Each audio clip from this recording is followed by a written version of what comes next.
Good evening, everyone, and welcome to National Gallery Singapore. My name is Gillian, and I'm a member of the curatorial programs team here at the Gallery. We're thrilled to see so many of you here with us for this evening's program in conversation with Antony Gormley. Our guest for tonight probably needs little introduction, given this amazing turnout, but I will try to sum up his many accomplishments in a few words. Sir Antony Gormley is one of the world's leading sculptors. He has held recent solo exhibitions at the Royal Academy in London, the Uffizi Gallery in Florence, the Long Museum in Shanghai, and the State Hermitage in St. Petersburg, just to name a few. Antony has created iconic public artworks in England, Australia, the Netherlands, and the United States, among others.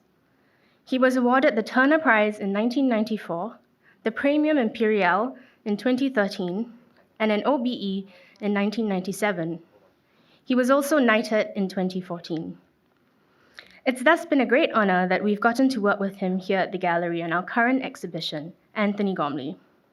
The centerpiece of this exhibition is a new site-specific work, Horizon Fields Singapore, created for the Fong Roof Garden Commission, which is made possible each year through the generosity of the Far East organization. The installation is also complemented by works from earlier in Sir Antony's practice, which can be found in different locations within the Gallery's historic buildings. Together, the works continue the ideas that Antony has explored throughout his decades-long practice, which explores the relationship between the human body and space.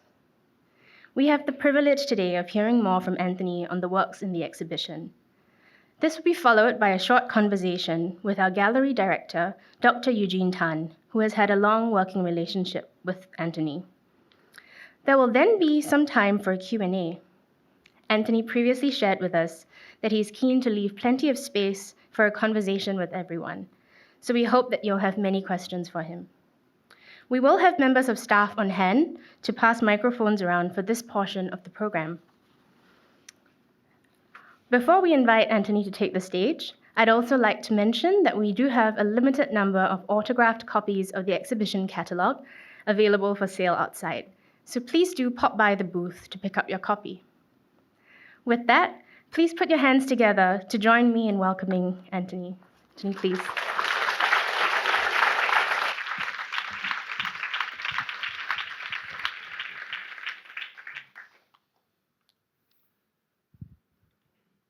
Hello. Thank you, Gillian. Thank you all for coming.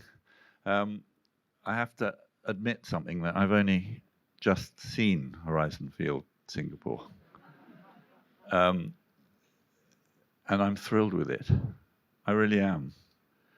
And in a way, it points a way to the future, because it was the most remarkable collaboration only possible because, in a way, of all those things that we learnt through COVID, which is that we can be together and do things together even though we're apart, through all those Teams and Zoom. But we made the work, but we didn't ever put it completely together in Britain, both in London and in a studio that I have in the north. And it was just wonderful to see it just now and what it does in its context up there.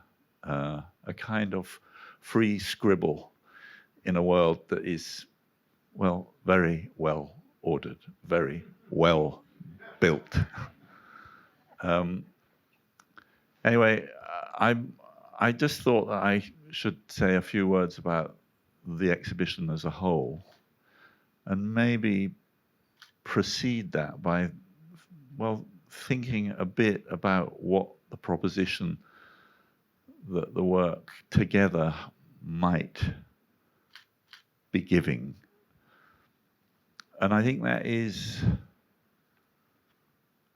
perhaps a new function for how art can work. So I just noticed in the lift, a quotation, and I had to agree with it, and then I discovered that actually it was from me.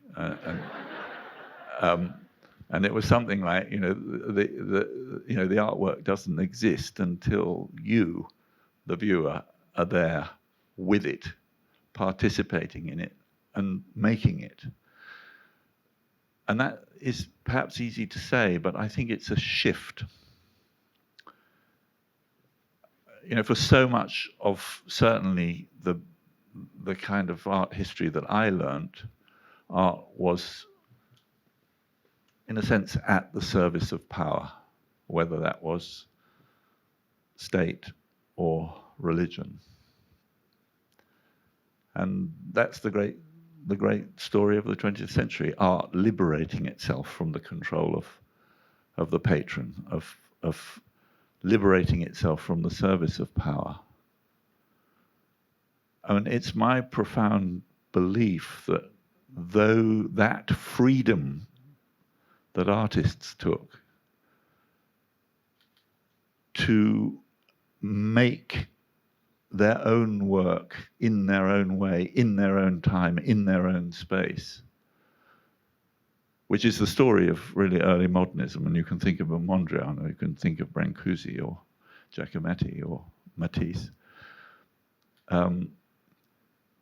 But all of them are studio artists. In a sense, Brancusi is maybe a little bit of an exception, and Giacometti a little bit of an exception. But on the whole, all of that work was made in the studio and then made its way quite rapidly into the museum. And I think, in a sense, the hinge that I think is happening now is that the freedoms that artists took for themselves are now being offered back to the viewer. What Gombrich called the beholder's share has now really become 50% of the work, or maybe more. In other words, the work is a ground in which experience can arise. The work is the result of experience, but in a way invites you to engender a unique experience of your own with the context of the work. And we have to say, in acknowledging that therefore where the art exists has moved perhaps from the materialized object into experience. And this is really exciting. It means that art changes from being, in a sense, a representation of the known, and particularly hierarchies of known power, and becomes an instrument of agency for each of our individual journeys of creative life. All of these things are quite easy to say, but maybe the implications are quite big. And I think, in the end, this has had pretty profound implications for the way that I think about my work. And actually, what you've got here in Horizon Field Singapore is kind of how far I've got, which is that work ceases to be an object and becomes a place, becomes a ground for experience, for movement, perhaps for proprioception and an attention to being itself, a context for being. It invites a kind of, choreography of movement that hopefully is mindful, that hopefully is connective, that connects you not just to your own movement, but to the context of that movement, to other people, to the wider world, to the state of the sky, the conditions of, upstairs on the roof just now, of all of those built buildings, the built world, the world that our species has made out of the raw materials of the planet. Anyway, that's a kind of precursor to just. I really want to talk very practically about the three works that precede Horizon Field Singapore, and just tell you a bit about how they're made and what I think they're doing. So yeah, this is the first. So close is, well, it's an industrially made fossil. You know, I mean, did I even make it? I mean, I made it through collaboration with other people, with foundries. What is it? It's not a statue, and it determines the fact that it's not a statue by not being vertical, by being the absolute opposite of vertical. And it's a kind of stumbling block. But what does it do? I'm hoping that it acts in exactly the way that I've just talked about Horizon Field Singapore acting. It immediately well, I hope that people, as they come in, and this is quite a nice photograph, you know, say, what the hell is this thing doing here? And you better be careful you don't trip up on it. And in other words, because it's a body in the space in very different ways to the way that you're in the space, it maybe makes you more aware of where you are in the space. And I guess for me, it is an attempt to identify a human space in space at large, but it doesn't really matter. You know, it is obviously a specific body, but it could be any body. And it's an invitation for you to feel, in a way, what it is feeling, this contact with the earth, this reconciliation, you could say, of the two fundamental kind of laws of motion, centrifuge and gravity. The thing that should be spinning us out into space and the thing that is holding us together in space. This is the way that was made. I mean, that was made when I was still making. I just realized that I didn't want to make sculptures or statues in the old way. I wanted to bring the body back into art, but in a sense, as an example of all bodies. And why make another body when you have one already? And furthermore, that you can work on from the inside, that you can feel without being too worried about what it looks like, what it superficially appears as. And this is the way. So this is my wife and Niall O'Hare, two assistants, making a work. This is very close to the end of this series of works, in probably 1982 or 3. So they're all made with just me being absolutely still and being covered in plaster, which I'm then cut out of. So it's a registration of a lived moment in time, of a particular body in a particular position. But it is my body because that's the closest bit of the material world that I know, and it's the only bit of the material world that I inhabit. So that same idea of, in a way, wanting to talk about being, the place of being at the other side of appearance. So even though most of you are wearing masks, your faces, for me, belong more to me than they do to you. What we look like, in a way, belongs to the world. We live on the other side of our faces. We live in a time of obsession about body morphology. But I'm very keen in a way, to, well, put a counter position to that. I want to say that the extraordinary thing about being alive, being alert, being awake, is that that sense of being is in contact with everything beyond. And actually, the skin, the limiting position, where light falls on our boundary, is quite irrelevant in a way.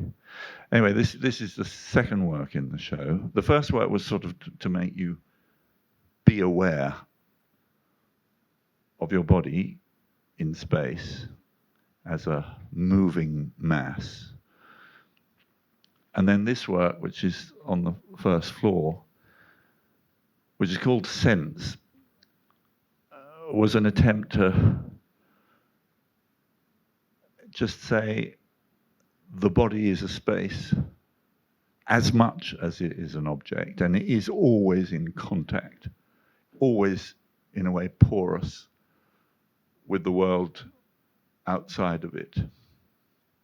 And I mean, this is, this has strong precedence in the history of art. Certainly, if you think about Michelangelo's slaves, those struggling bodies inside blocks of marble that he decided to leave, as it were, the block as the protagonist for that sense of the release of the spirit.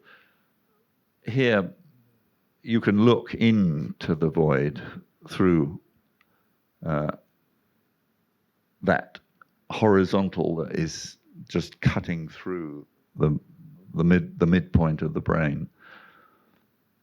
But that void is sensing its own limits.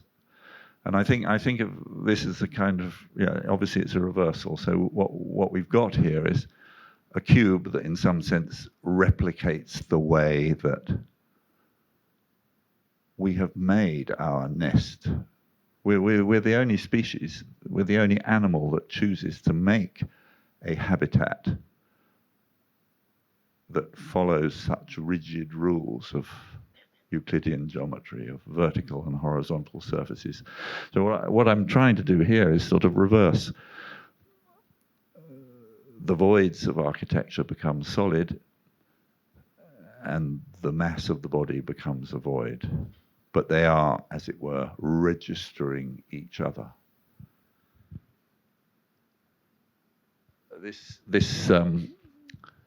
I do a lot of drawing because I think drawing is a way of thinking. And anyway, this kind of illustrates how I thought I wanted the body to be as small as it could be, in other words, occupying the minimum amount of space, but at the same time to be, as it were, pushing at the edges. And this is me being molded probably a few years earlier, in the mid-80s. So the third work then, in a sense, is the reconciliation of the two. If the first work was mass, the second one was void. Here is a work that acknowledges the body as space, but then tries to connect it with space at large, and also, in a way, set it free, because it's on a single support. This, again, was made from a cast taken from a mold, made in the same way that the previous two works. But now the space of the body has been defined by a bubble matrix. This is an extraordinary geometry. The Lord Kelvin, that great Scottish Enlightenment philosopher, ask that question, what is the most efficient way of structuring space? And it turns out that it is this Fear-Whelan bubble matrix that is found in nature everywhere. It's found in the bone structure of our skulls and our bones. It's found in reeds. And I use that to grow, as it were, this bubble matrix from a body that is in a way weightless.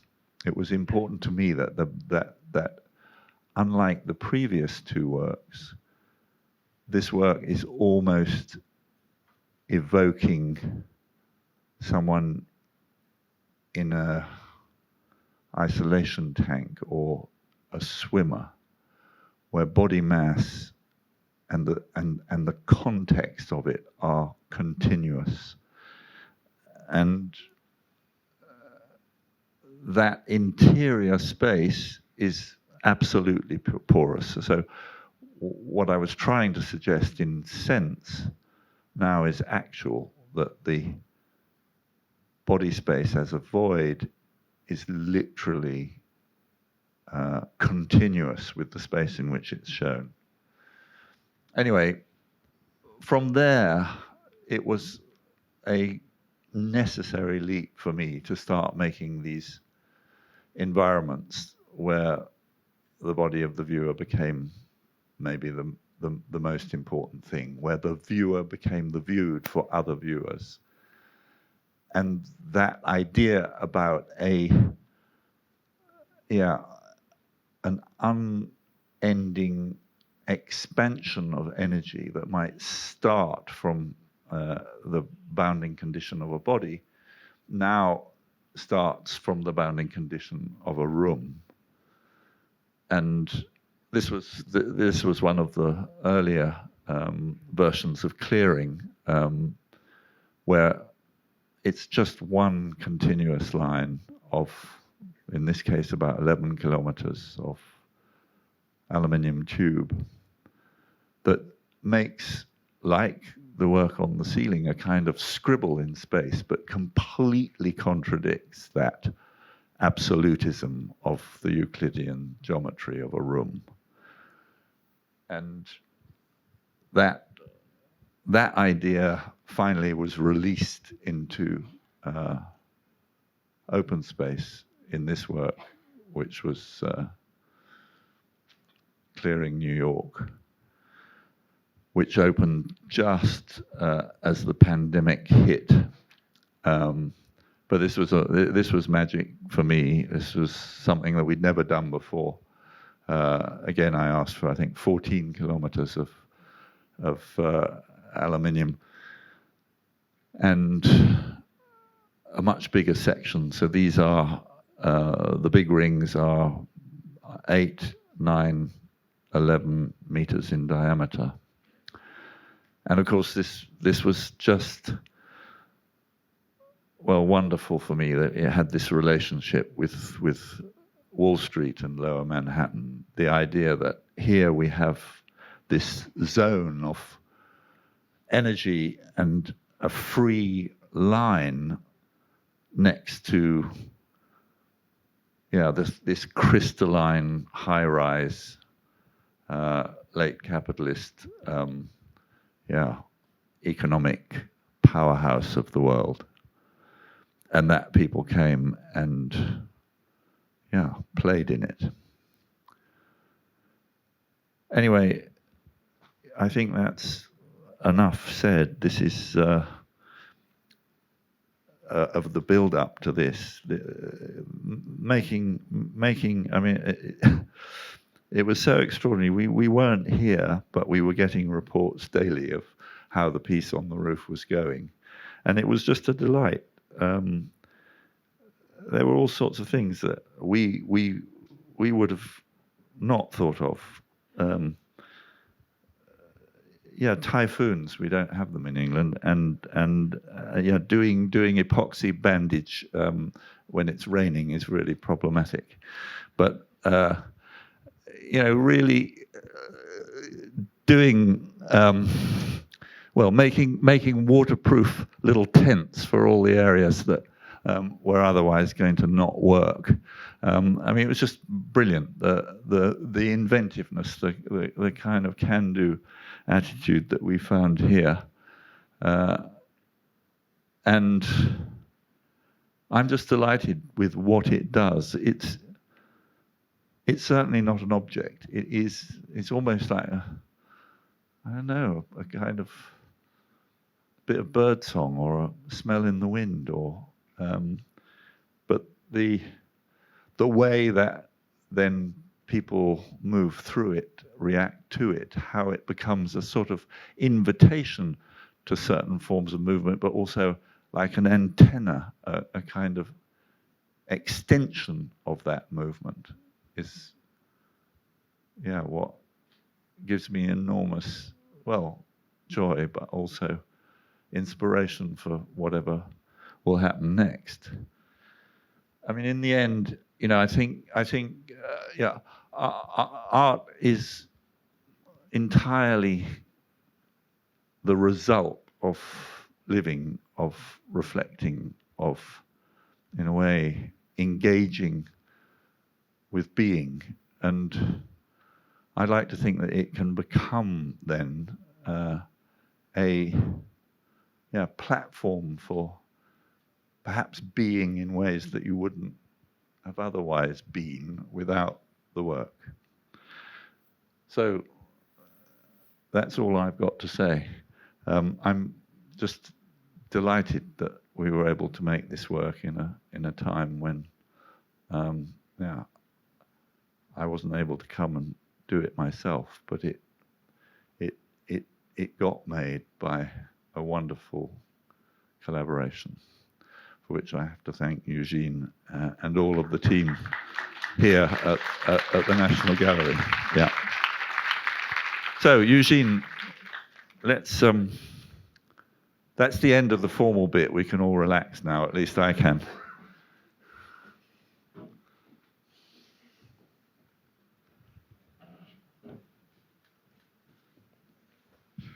Well, good evening, everyone. Thank you for joining us this evening for this conversation with Antony. Just want to say that Antony and I have had a conversation which is published in the catalog, which you can buy on the way out, which is limited signed copies. But what I was going to say is I won't actually repeat what we have discussed in the catalog, so I'll try and follow up from the conversation that we already had. But this is not the first time Antony is showing a major work here in Singapore. In fact, this is the third time, I think. And I had the privilege of working with him in 2005 to show Asian Field at the Institute of Contemporary Arts when I was still working there. A picture of that. So it's very nice to be working with him again to realize Horizon Field Singapore here at the National Gallery. So maybe I'll begin with a few questions and then we'll open it up to the rest of the audience and you can ask your questions then. So you mentioned a little bit about this, about the environmental crisis and emergency that we're facing. How has this affected your work in the use of materials and how you make your work? Yeah, I think it's increasingly in our minds. We're continuing to make work in iron, but we now make sure that we make something like 97% of what we make in casting terms comes from old brake shoes from cars. We smelt it with renewable energy. I'm just doing whatever I can to make sure that if I have to be in an art fair, because I think art fairs are probably the most profligate of all the kind of various venues and rituals of the art world at the moment. I try and make sure that those works are sent by sea. But more and more, I'm really keen to make works that are made with community in places that will stay in those places and in some way, resist this inevitable kind of trajectory that has resulted in both the commercialization and the institutionalization of the art of our time. It seems to me that art was certainly for most of its history made to be shared by a community in a specific place. I'm thinking now of the great history of cathedrals in Europe, but actually anywhere in the world that you go. I'm thinking about India in particular. Think about the great Meenakshi temple in Madurai, or think of those amazing churches in Armenia or Georgia. These places that were always open, that were in some way a focus for collective belief, faith in future, often to do with mythological kind of systems, but nevertheless in place for the people. And I guess, there's no question that a work, well, like my Angel of the North, for instance, it's never alone. It will be there for a long time. It is doing what sculpture can do, which is to talk across time. It has already talked to people that were not born at the time when it was made. It doesn't need to be transported because it is absolutely rooted, and yet it has in a way been transported because people know about it all over the world. Anyway, I think for me, I was saying that to Eugene earlier. I've just felt that I've maybe got a fifth or sixth of my life yet to lead, and I want to put as much of my creative energy into making works that are ideally made collaboratively. We couldn't have made that field work without massive collaboration, that are made collaboratively, but in a place, rooted in a place. And if you think of the Angel of the North, that was made of ship plate. It was made by people who had spent their lives in the shipyards on the Tyne that had all closed down after the Conservative government of Thatcher, first of all closing the coal mines and then slowly being the authors of the de-industrialization of the Northeast, in a view of Milton Friedman global economics, that Britain simply couldn't compete against Malaysia, China, India, and Russia. But what that meant was there was just this complete, a 300-year history of making was dispersed and lost within about 10 years. But we found those people again.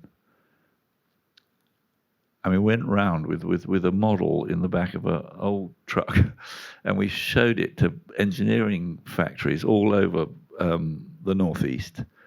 And it was amazing. We just sort of found these people that had been used to making bow bulges, that knew how to do inline bending of a 6mm quarter-inch plate. And in a way that all of that informed that work.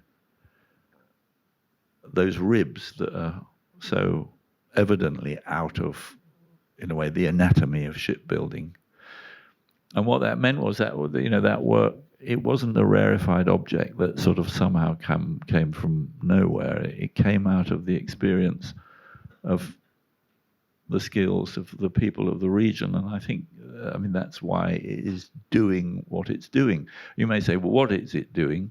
Well, it's doing a job that pre-modern art did.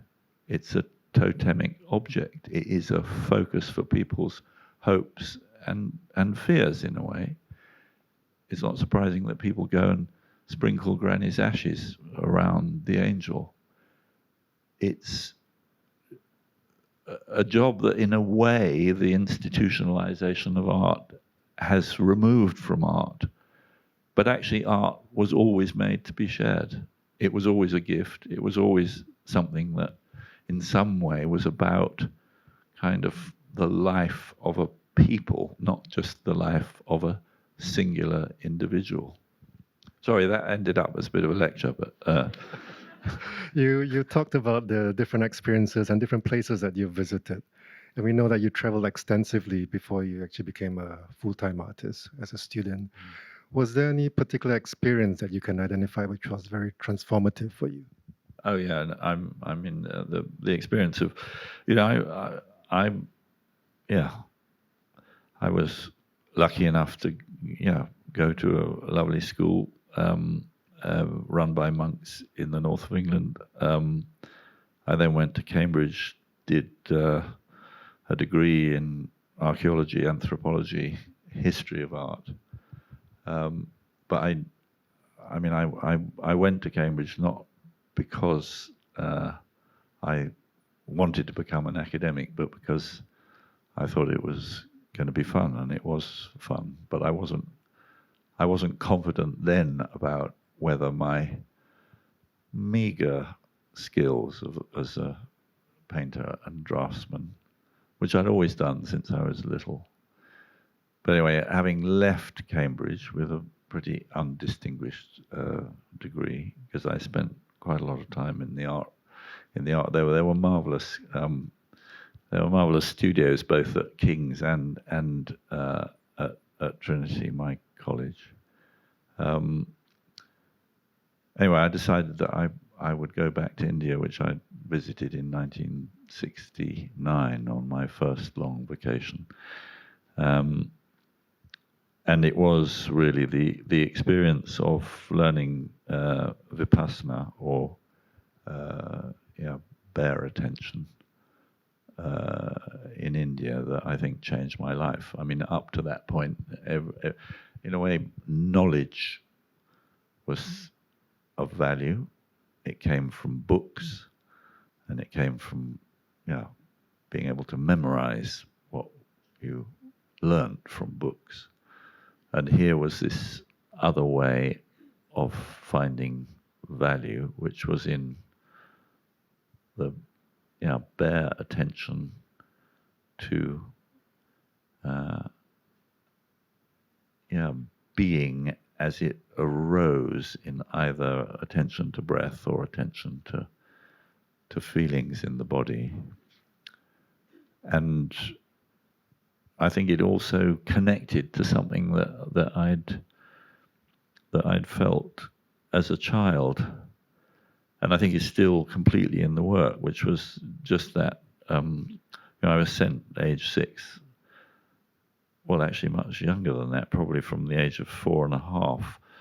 After lunch, you had to go upstairs and have a nap. Young child doesn't really feel like a nap. Wants to go and play, wants to do stuff.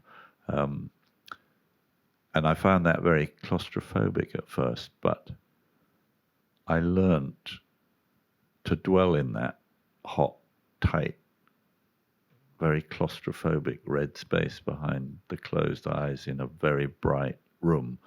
This room that I was sent to was an enclosed balcony that was faced south, was very, very warm. But anyway, I had that experience of that space that started hot, red, and tight, becoming cooler and bigger and darker, and eventually becoming as big as the darkness of the night sky as a child. And then through these meditation courses, and then time spent in monastic institutions in Sri Lanka,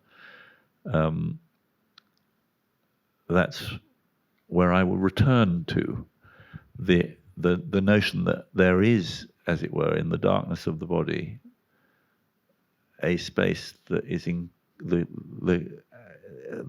continuum of, if you like, the expansive space of the cosmos. And that I mean, I think that's still, I've just been showing I was going to say this is what Horizon Field Singapore engages with in a way. Yeah, I think that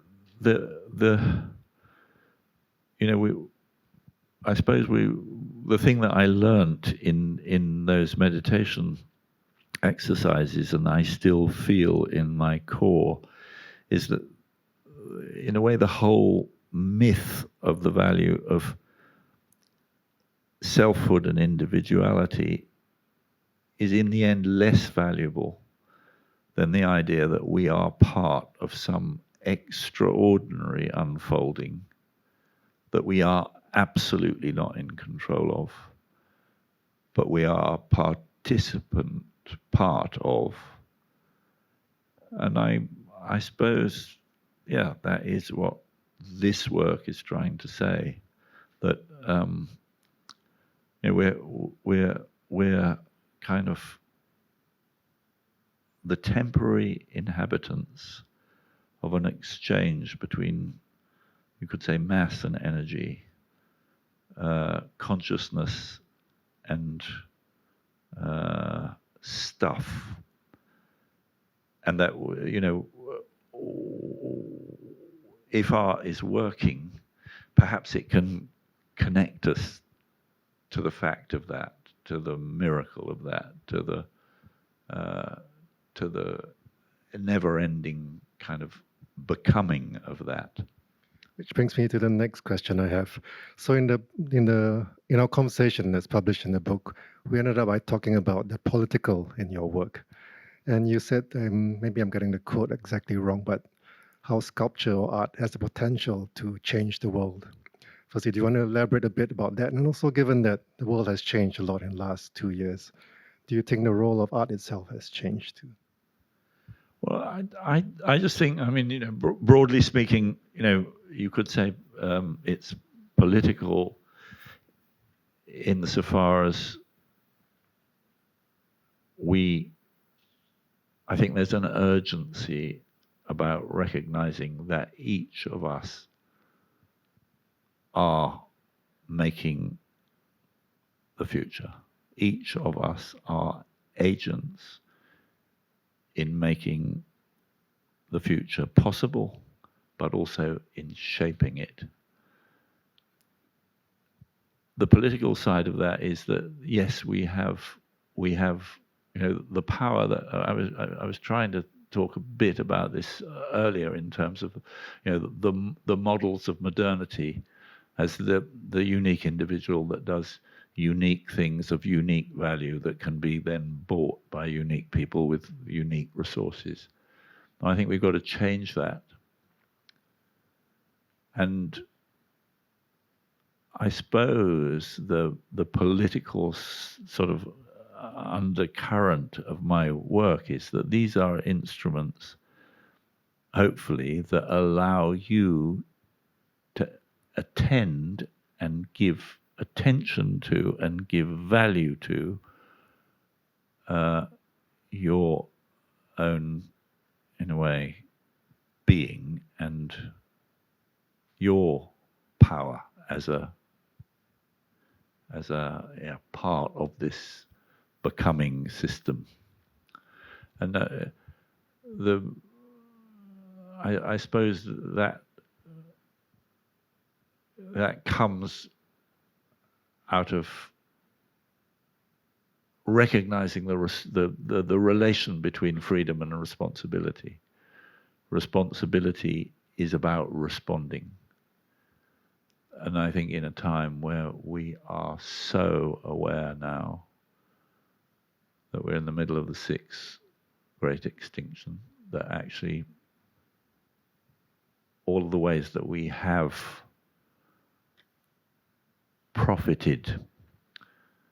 from the exploitation of the second law of thermodynamics. Everything that the Enlightenment and the Industrial Revolution has given our species as an advantage over other forms of life of the biosphere has to now be questioned or recalibrated.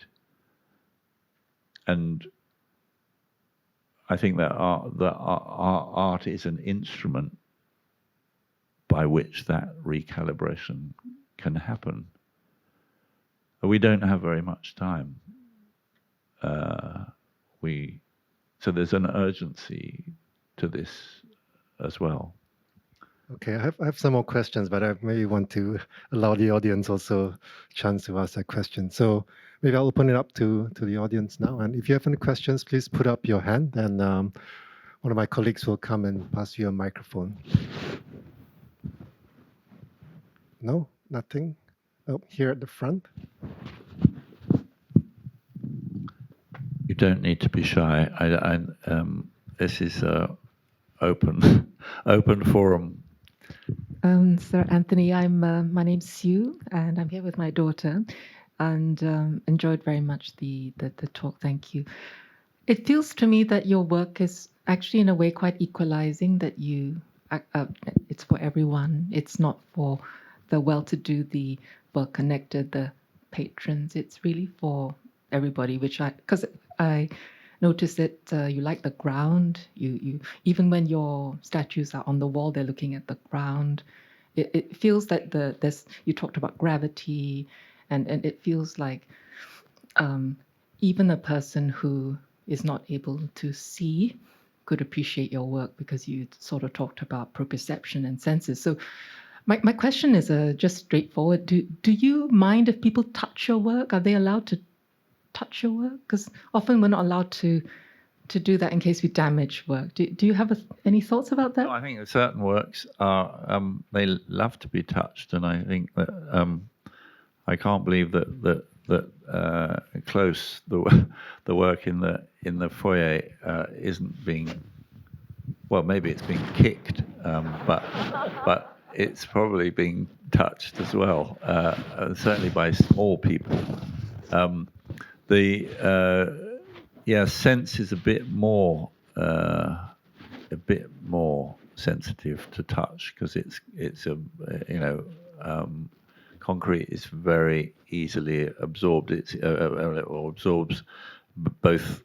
I mean, it's a funny thing that our hands are both carrying grease, but also a degree of acidity, pH.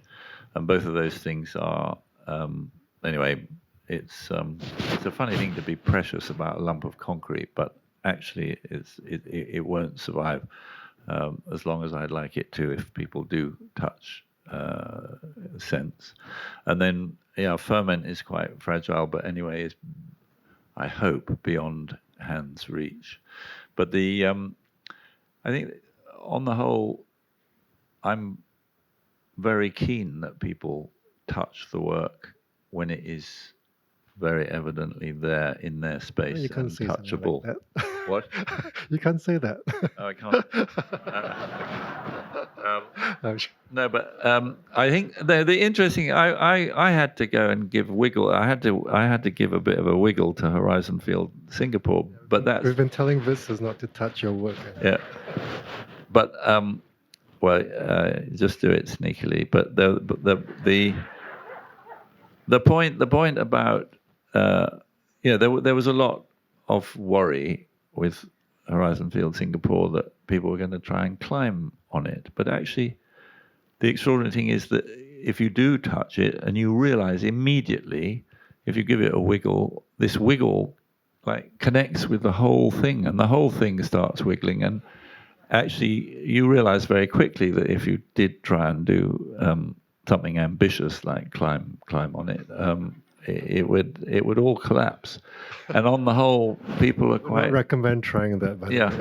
No, but on the whole, people, respond to that, and I think that is part of the responsiveness. I would much rather. I mean, I think that on the whole, if people know how something is, they respond in responsible ways. And I think if people are told because this concrete absorbs grease and acidity, it's better you don't touch it, probably they won't touch it. But the works that I've made in stone, for instance, I'm making more work in stone and in wood.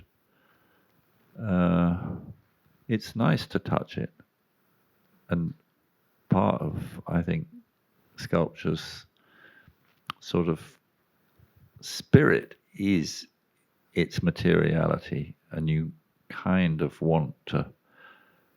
I mean, like I did as a child, it was really disappointing. It was really disappointing that Henry Moore's sculptures were actually bubbles rather than being things, and that's why my work, when it is just a surface, it tries to tell you that it's just a surface, and when it's a mass, it's a mass. So, you know, close is 650 kilos. It's 7.5 times my mass, and I think that's very natural, isn't it? That you want to touch something, and you want to see, is it hot or cold? You then go like that. You say, is it solid or is it hollow? And does the solidness or the hollowness mean something? And I think that, you know, I think that's all, in a way, part of how we engage with the offer. I mean, what is offered by a work of art. That doesn't mean to say that we need to sort of lick Van Goghs in order to, but I think, you know, what I'd like to think is that people do, in engaging with an imaginative object, I think there is a sense, rather like being in a room with somebody you don't know before, you find a way of engaging. And when it's appropriate, I think that touch is appropriate, but that has to be discovered rather than told, perhaps. Okay. Okay, maybe let's change the subject now. So we'll have an excuse if the works return to your studio and they're a little bit worn and touched and damaged. Do you have other questions for Antony? Right up there, yes? Yes, I made a dedicated visit to Lake Ballard in the Shire of Menzies in Western well done. Australia. And I was extremely impressed by the 51 sculptures you have in the Western Desert. I wonder whether you like to give a commentary on what it's all about, because Western Australia and Singapore is pretty 24.5 hours, and this fantastic sculpture. They say that in Perth. They say, you know, we're as close to Singapore as we are to Sydney, Yes. and that tells you just how lost Perth is.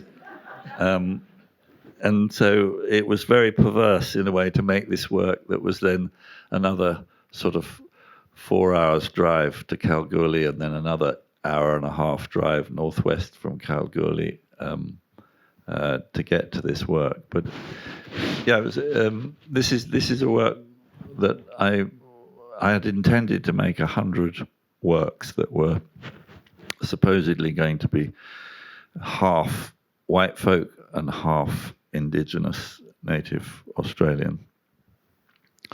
And in the end, we did do half and half, but there were more native First Peoples in the work than white folk, and we only made 51. But there were two ambitions for that work. One was Western Australia produces about 30% of the GNP of the whole of Australia, and that comes from extraction, and it comes from, in a way, as most of the colonial story, the result of indigenous people being moved from their lands or being dispossessed from them. And it was a dual ambition to put the minerals that had been extracted back into the landscape out of which they came, but also to acknowledge the first peoples and to ground them. And so the work was made by scanning. We did actually scan 100 people, but we only had the money to make 51. We brought this was the early days of scanning, so sort of, early 90s. We bought this scanner from Los Angeles, set it up in Menzies, this old mining town, and scanned the volunteers, but then condensed their volume. So this was a way of revealing, in a sense, an inner attitude.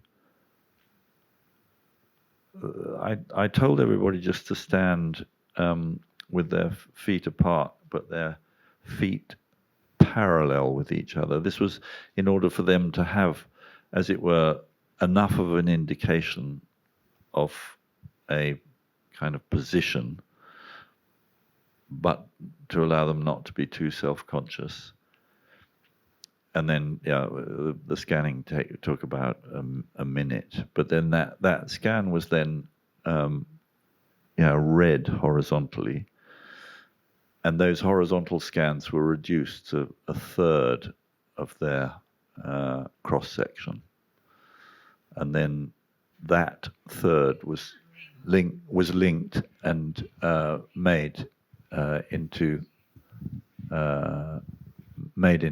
polystyrene patterns that were then cast in exactly the same ratio of molybdenum, iridium, titanium, vanadium, and iron as were found in that zone of the Western Desert. Anyway, the pieces are distributed over 11 square kilometers of salt lake. They're very black. They've been heat treated. You imagine if they're stainless steel, they'd be shiny and silver, but they're not. They're really black, and they're seen when the lake is not flooded against a blinding white crystalline surface. And we discovered the site by aerial survey. I went with my daughter, who was aged 12, and she actually found this mound. It was called by the locals Snake Hill. It was about 35 meters above the surface of the lake. But what it meant is that you had this vantage point whereby you could look over the entire end of Lake Ballard. Very, very long lake, maybe 30 kilometers long, and see the entire, in a way, constellation of works that were both male and female, child, adolescent, adult, but placed 200 meters apart. Not only see them, but also see the connective journeys of people that had visited the works. Because as you walked across this saline surface, you left a track of red footprints.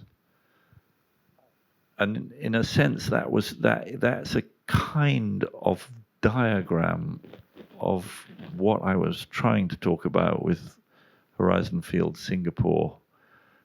The idea that this work is incomplete without the engagement of the viewer, but that the viewers in some way make this connection between these memories of the core condition of the original people that were scanned, but also leave these traces, these maps, these linkages in the surface of the ground.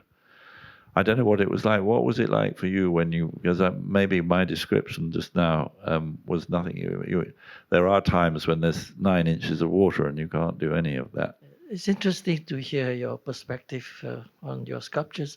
What impressed me was the posture of the Aboriginal figure. You somehow managed to capture it so vividly. I've never seen anything like that before. And it's so basic.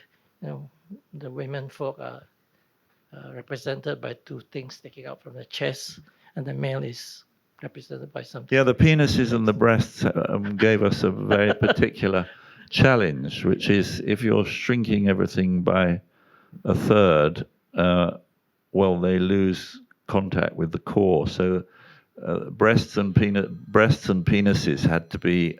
This is probably my wife. She doesn't.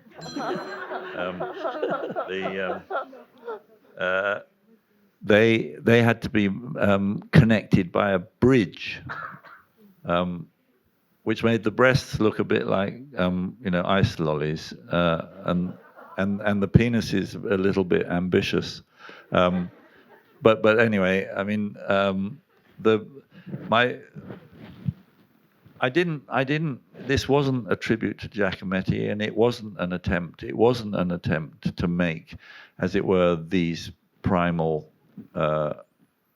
renditions of the human form, as you might find in rock art the entire world over. I mean, it is extraordinary to me that you can find, these images in the north of the Sahara, now in the Maros caves in Indonesia, obviously in Lascaux, the famous sorcerer. But it was me trying to just do a empirical, you could say my work is forensic. I'm not trying to interpret. I'm just trying to identify the truth of a human space in space. But through this process of reduction, we ended up with something that looked extremely familiar and acted as a sort of antenna. Again, it was like a tuning fork for the space, but also, I mean, what was wonderful was how we worked with 2 local tribes, the Wanga and the Wangatha. The Wangatha elders were kind enough to take me one windy evening to the lake, and they shared the dreaming for that place that had been very sacred to their people. And basically they adopted the piece, and for them it was a re-establishment in material terms of their coexistence with the ground. So your comment earlier, that idea that somehow we are independent, that we're not the result of, as it were, collective memory. The things that we inherit genetically are one thing, but the things that we inherit in a sense through our upbringing that is to do with specific places and the ways and means of those places that afford life forms of living. Anyway, what happened with Inside Australia was that people like Edmund, who was one of our both, he's out there on the lake, but also one of the people that got very involved with the project. He felt this was a validation of, in a sense, the continuity of land and living that had been broken by the colonial project. Anthony, we actually have an exhibition on Aboriginal art and Torres Strait Islander art in our special exhibitions gallery at the moment. I will see it. I have another question for you, Anthony. Your work has always been about exploring the boundaries of sculpture, what it is and what it can be. Have you ever thought of engaging with the digital virtual space? How do you think sculpture can be manifested in the virtual space, in the so-called metaverse? Yeah, I mean, I was saying this yesterday. I mean, I'm trying to get 331 tons of steel out of POSCO, which is the big steel producer in Korea. And I was just saying, you know, if Michelangelo had been alive today, he would be using Rhino, which is the program that I use now to help make my sculptures. I think that we can't ignore the technology and in a way the affordances of our ability to manipulate both signal and matter. But for me, the challenge is to bring things from the virtual into the real.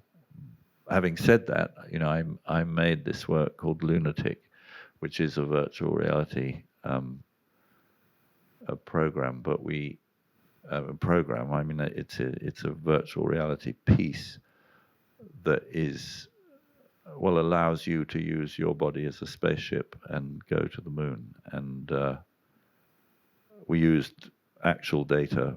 NASA is very generous and has open sourced its moon survey data and allowed us to have, I mean, all of the topography of the dark side of the moon that they had gathered. And we basically made a virtual reality experience where you start in somewhere a bit like Kiribati, so in the middle of the Pacific, and get sucked into a wormhole and taken to the moon. But then you are your own pilot and can move very close to the surface or over it as you wish. But anyway, I think that's that was. I mean, I guess my answer is that sculpture is of its nature about exploring materiality, even if that materiality is extremely ephemeral. And I don't mind using virtual means to design and discover form, but I want the form to be carried by stuff. Okay, so we won't see you appearing in the metaverse anytime soon. No, I'm not so interested. I'm just, you know, this ABBA concert that has been on is obviously an amazing phenomena, but I'm not going to be muscling into their territory. Okay, I think we're running out of time, but maybe one last question from Kim. Yes, right here at the front, and then we'll get to you later. Yeah, right here at the front.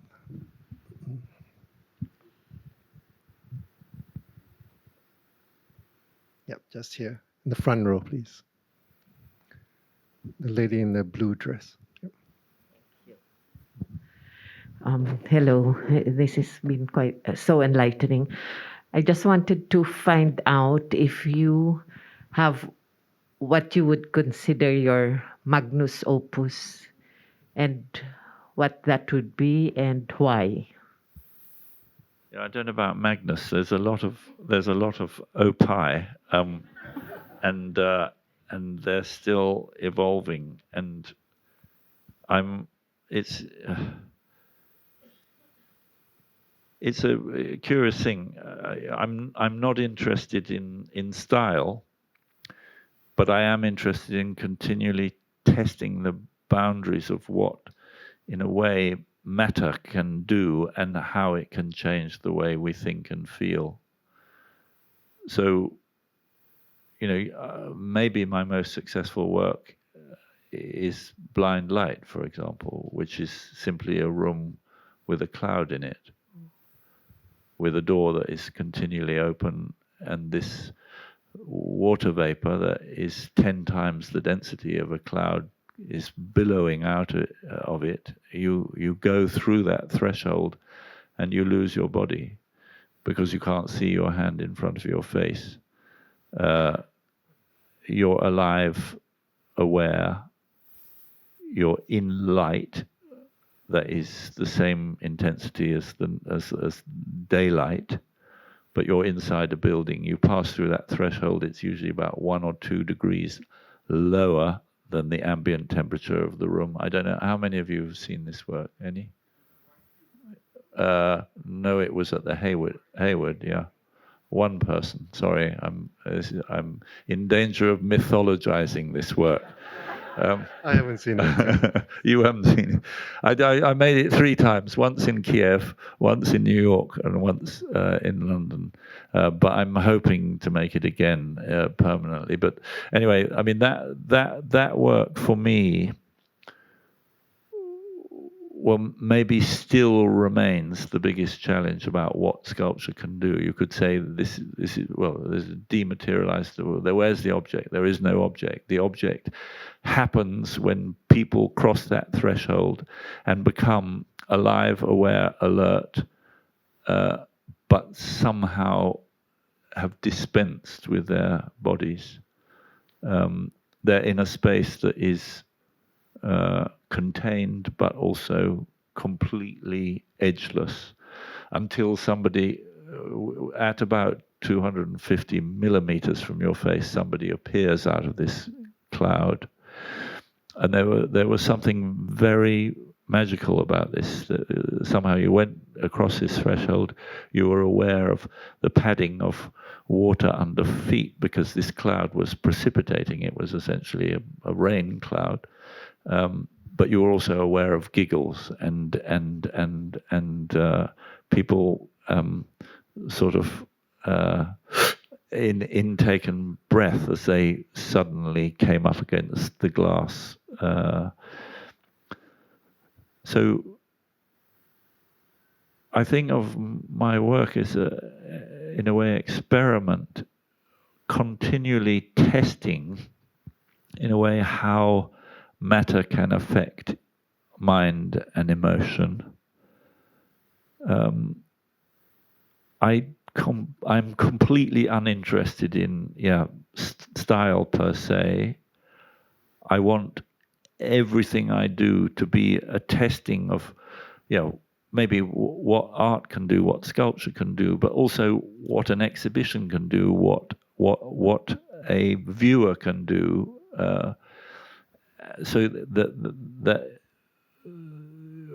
every time I make a work, I want it to be a test site for, in a way, human response to these objects that are, on one hand, non-functional things insofar as they don't do a job, but at the same time are hopefully instruments of perception and antenna for extended experience that are hopefully reflexive. So I'm not trying to tell you anything, but I am full of hope that the work allows you to discover things in yourself that you couldn't have found without its help or the affordance that it gives you. Sorry, that is a very hopeless answer to your question. One last question. Is it Jim? Okay.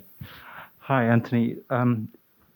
It's definitely good to see you in person, having seen you on the Zoom call last year, and then, of course, seen you in a movie, documentary, Inside the Uffizi, that was just screened upstairs about 3 weeks ago. Anyway, my question is about titling, how you title your works, what's in a name. For example, in this case, why did you title Horizon Field Singapore and not Clearing Singapore, for example? And also some of your names, the names that you've given your sculptures, some of them are very obvious, but many a time the name is not so obvious. For example, like the word contract, which is probably one of the earliest pieces in Singapore that's now in the Botanic Gardens. I look at it, I don't quite get the name, for example. I think some of the cases, some of the pieces that are here too, the name is not very directly describing the work itself. So I want to know your process in coming up with names for your works. What's in the title? What's in the name? How do you go about titling your work? Yeah, thanks. Really good question, but it may take a long time to answer. So no, Short okay. answer. So no, but it's a really good question, a really important question. You know, well, you can ask this to yourselves. You know, is my name what I am? No, it's something that I was given and I've learned to live with. And my name and me, it's kind of ongoing. It's an ongoing project. But I think that naming, I take it really, really seriously, naming. So if we look at the three works that I showed you before, Horizon Field Singapore, close. On the whole, I choose a single word that is both a definitive noun and a transitive verb. So a close is usually a closed place of habitation, a number of houses in usually a cul-de-sac. But close is also to close, to be close to. It's very important to me that there is a degree of interpretive work, that it isn't a haiku, but at the same time, it will give you a road in without being a lid on the top of something, which then closes it off. Oh, I see. Yeah, that's a portrait of Queen Elizabeth II. So I immediately you've done that. You've done the work, and then you can decide whether it's a good likeness or not. And I don't want the work to work like that. I want you to be able to continue to work with it. So, you know, ferment,